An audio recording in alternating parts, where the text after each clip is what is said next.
And speaking of knee pain, if you do have knee pain or if you have knee issues, I would not recommend the sissy squat. If you have strong, healthy knees, go ahead and do the sissy squat. If you have knee pain, avoid that exercise and do something else. Something like a Peterson step up. And if you don't know what a Peterson step up is,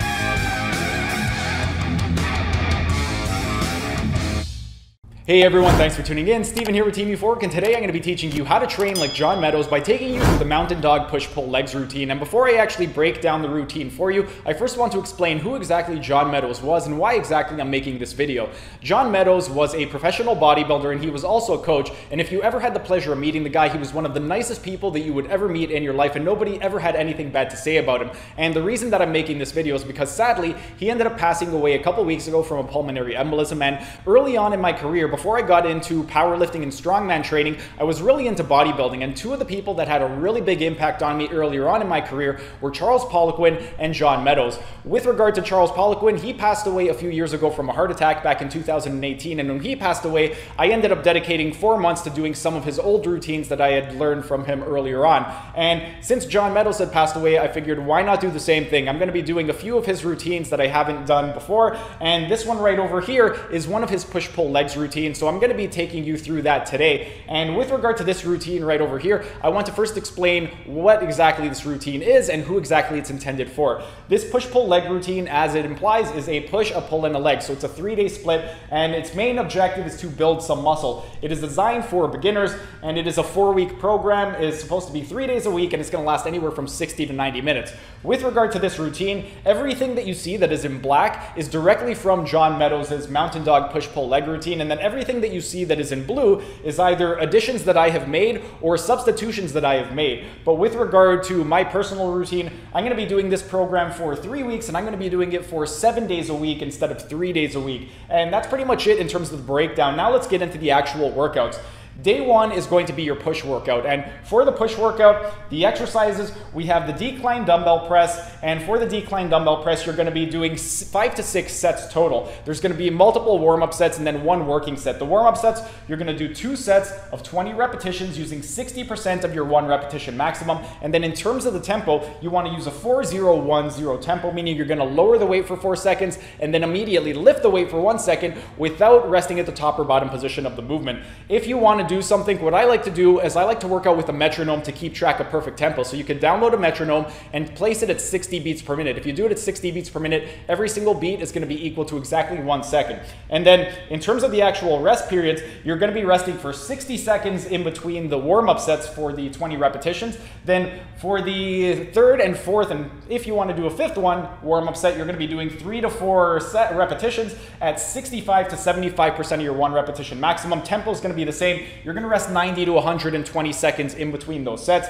Then, with regard to the working set, you're doing 6 to 8 repetitions using 78% of your 1 repetition maximum, and you're going to rest 180 seconds after you do that set. Then, your second exercise is going to be the incline dumbbell press. For the incline dumbbell press, we're going to do 1 warm-up and 2 working sets. The warm-up, you're going to do 10 to 15 repetitions using 66% of your 1 repetition maximum, using a 4-0-1-0 tempo, and 180 seconds rest in between before you get to the working sets. When we get to the working sets, we're going to be doing 2 sets of 6 to 8 at 78% of your 1 repetition maximum, and you're going to do the same tempo. Next, we have the pec minor dip. For the pec minor dip, we're going to be doing 3 working sets. All of them are going to be to failure, and in terms of the intensity, it's going to be body weight for this exercise. The tempo is going to be 2-0-2-0, so you're going to lower yourself down for 2 seconds and come up for 2 seconds without resting at the top or bottom position of the movement, and you're going to be resting for 60 seconds in between each set. Next, we have the overhead Smith machine press. Me personally, I'm not a fan of the Smith machine and I do not own one, so I'm going to be substituting that exercise for the log press. If you don't have a Smith machine, or if you're like me and you don't like the Smith machine, you can do a log press or any type of overhead pressing that you like.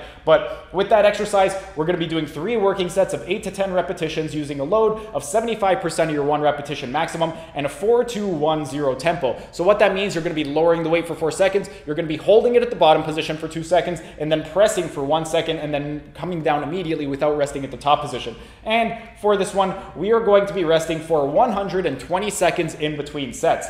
Next, we have the Y raise. Me personally, I'm going to be doing the segmental strengthening and reinforcement exercise for the rhomboid major. If you don't know what that exercise is, I'm going to include a link right up over here to a video where I demonstrate that exercise. But for this one, we're going to be doing 3 sets of 15 repetitions at 66% of your 1 repetition maximum, and we're going to be using a 2015 tempo and a 60-second rest period. For 2015, that's because I'm doing the rhomboid major exercise. If you're doing the Y raise, that tempo doesn't really make sense. But for the rhomboid, it's going to be a great exercise. And what you would want to do is you're lowering your hands down for 2 seconds, then you're lifting up for 1, and you want to hold your arms up for 5 seconds. And next exercise, we have the dual rope tricep extension. We're going to be doing 3 sets of 15 repetitions at 66% of your 1 repetition maximum using a 3-2-1-2 tempo and 60 seconds rest. So for this one, you're going to be releasing the rope for 3 seconds. You're going to be holding it in the stretched position for 2 seconds. Then you're going to press for 1, and you're going to hold it in the lengthened position or in the shortened position for 2 seconds.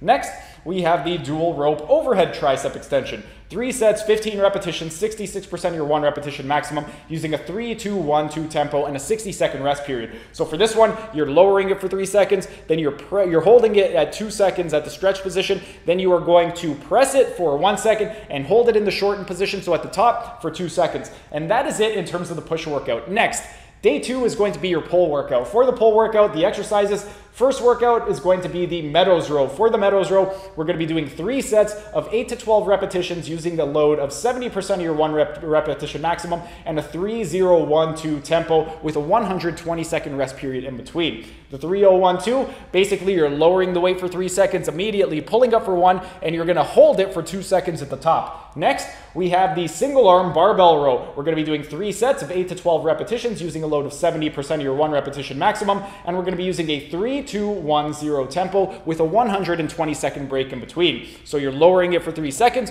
you're holding it at the bottom for 2 seconds, and then you're going to pull for 1 second. Next exercise, we have the assisted pull-up. Me personally, assisted pull-ups are really not going to be challenging for me, so I'm going to be doing pull-ups with the 12-inch globe attachment. If you don't know what that is, it's essentially a 12-inch sphere that you're going to be pulling up. So because you don't have something nice and close to put your hands around, it's going to require a lot more grip strength and a lot more forearm strength. So that's what I'm going to be doing for mine, and we're going to be doing 3 sets of 8 to 12 repetitions using a load of 70% of your 1 repetition maximum and a 4-1-1-0 tempo with a 120-second break in between. 4-1-1-0, so you're lowering for 4 seconds, you're holding it at the stretch position for 1 second, and then you're going to pull up for 1 second. Next exercise, we have the rear delt fly. Me, I'm going to be doing a bent over reverse dumbbell fly. You can do whatever type of rear fly that you want. We're going to be doing 3 sets of 20 to 25 repetitions using a load of 50% of your 1 repetition maximum and a 2-0-1-0 tempo with a 60-second rest in between. So what you want to do for this one is you're going to lower the weight for 2 seconds and then lift for 1 second without resting at the top or bottom position of the movement. Then the last exercise in the pull workout is going to be the seated hammer curl. Me personally, I'm going to be doing the seated incline hammer curl, and the reason I'm doing the incline hammer curl is to get a little bit more of a stretch in the long head of the biceps brachii, and by getting a little bit more of a stretch, you could get a little bit more recruitment from the muscle. So that's why I'm going to be doing it that way.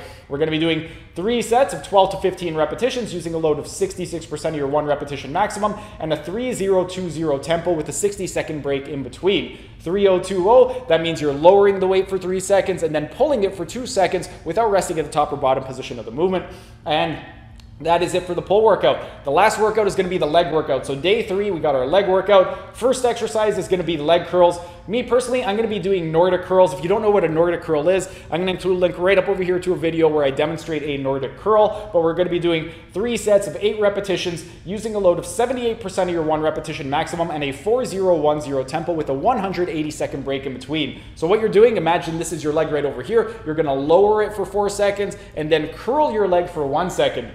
Next exercise, we are going to be doing spider bar squats. Spider bar, it's also a safety bar. Me personally, I'm going to be incorporating a little bit more strongman training into the leg workout. So instead of the safety bar squats, I'm going to be doing tire flips. For you guys, if you're going to be doing the safety bar squat or any type of squat in general, you're going to be doing a total of 6 sets, and the sets we're going to be doing 5 warm-ups with 1 working. You're going to do 2 warm-up sets of 8 repetitions with 60 to 65% of your 1 repetition maximum and a 4-0-1-0 tempo, and for the warm-ups, you're going to rest 60 seconds in between. So you're lowering down to the ground for 4 seconds and coming up for 1 second without resting at the top or bottom position of the movement. Then you have 3 more warm-up sets of 3 repetitions between 65 to 75% of your 1 repetition maximum, and you're going to be resting 90 to 120 seconds in between each of those sets. The tempo is exactly the same. And then the working set, we got one working set of 8 repetitions. It's 78% of your 1 repetition maximum, and you're going to rest 120 seconds after that exercise. For me, if you want to incorporate strongman training and you want to do some tire flips, I'm going to be doing tire flips. I'm going to be doing 6 sets of as many repetitions as possible using a 500-pound tire at a 6-second tempo. So I'm going to get an interval timer. I'm going to set it for 6 seconds, and I want to do as many flips as I can until I can no longer do the flips in the 6-second allotment. And I'm going to be resting 120 seconds in between each of the sets. Next exercise, we have the inverted leg press. I'm going to be substituting the inverted leg press for the Atlas stone. But for you, if you're going to be doing an inverted leg press, you want 3 sets of 8 repetitions using a load of 78% of your 1 repetition maximum and a 4-0-1-0 tempo with 180 seconds rest in between. So you're lowering the weight for 4 seconds and then lifting it for 1 second. For me, I'm going to be doing the Atlas stone with a 200-pound ball, and I'm going to stick with the 8 repetitions per set, and I'm going to rest 180 seconds in between. Next exercise, we have the sissy squat. Now, these ones over here are going to be supersetted. So the inverted leg press, or for me, in my case, the Atlas stone and the sissy squat, you're going to superset those exercises. And what you want to do is you're going to rest 3 minutes in between each one. You're for the sissy squat, 3 sets, 8 repetitions at 78% of your 1 repetition maximum using a 4-0-1-0 tempo. So you're going down for 4 seconds, coming up for 1 second, and you're going to rest 180 seconds in between. And then the last exercise on the leg workout is going to be the Smith machine split squat. Once again, I absolutely hate the Smith machine and I do not own one, so I'm going to be doing a dumbbell split squat. If you guys have any issues with regard to knee pain, you could also do something like a low pulley front foot elevated split squat. And if you don't know what that is, I'm going to include a link right up over here. It's a great exercise for anybody with knee pain. And speaking of knee pain, if you do have knee pain or if you have knee issues, I would not recommend the sissy squat. If you have strong, healthy knees, go ahead and do the sissy squat. If you have knee pain, avoid that exercise and do something else. Something like a Peterson step up. And if you don't know what a Peterson step up is, I'll include a link right up over here to a Peterson step up. But